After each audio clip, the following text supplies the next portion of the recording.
এই কচু চাষে যে একটি বালাই সাধারণত ক্ষতি করে থাকে। আজ আমি আছি একটি মুখী কচুর জমিতে। মুখী কচু একটি লাভজনক চাষ, তবে এর সময়টা লাগে বেশ দীর্ঘ, 6 থেকে 7 মাস। দর্শনা রামনগর গ্রামে অবস্থিত ক্ষেতটি। বর্তমানে এই ক্ষেতটির বয়স 6 মাস এবং তার 2.5 বিঘা জমি রয়েছে। ব্যাপারী ইতিমধ্যে 2 লাখ টাকা দাম বলে গেছেন, তো উনি এখনো দেবেন কিনা সিদ্ধান্ত নেননি। এই কচু চাষে যে একটি বালাই সাধারণত ক্ষতি করে থাকে সেটা হচ্ছে ক্যাটারপিলার। আজকে এরকমই একটা আমি বালাই আপনাদেরকে দেখাবো, যেটা কচু গাছের পাতা খেয়ে ক্ষতি করে থাকে। আপনারা দেখতে পাচ্ছেন যে এরকম পাতার উপরে কুড়ে করে খেয়ে পাতাটাকে নষ্ট করে ফেলে, ফলে ওখান থেকে গাছ আর খাবার খেতে পারে না এবং গাছের বাড়বাড়তি কমে যায়। আমি আপনাদেরকে পোকাটি দেখাচ্ছি।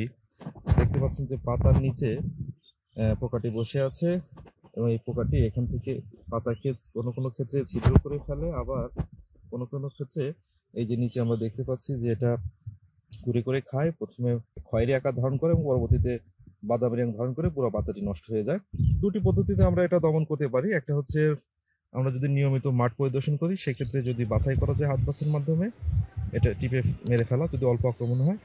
আর যদি বেশি আক্রমণ হয় সেই ক্ষেত্রে আমাদেরকে অবশ্যই একটা রাসায়নিক বালাই দমন ব্যবস্থাপনায় যেতে হবে। সেজন্য কোলোরান্টা নেলিবল গ্রুপের ভলিউম ফ্লেক্সি যদি আমরা 1 মিলি পার লিটারে ইউজ করে স্প্রে করি, এটা করলে আমরা এই পোকা থেকে পরিত্রাণ পেতে পারি। এটি মূলত একটি ক্যাটারপিলার জাতীয় পোকা, যার কাজ হচ্ছে পাতাগুলো কুড়ে করে খেয়ে নষ্ট করা।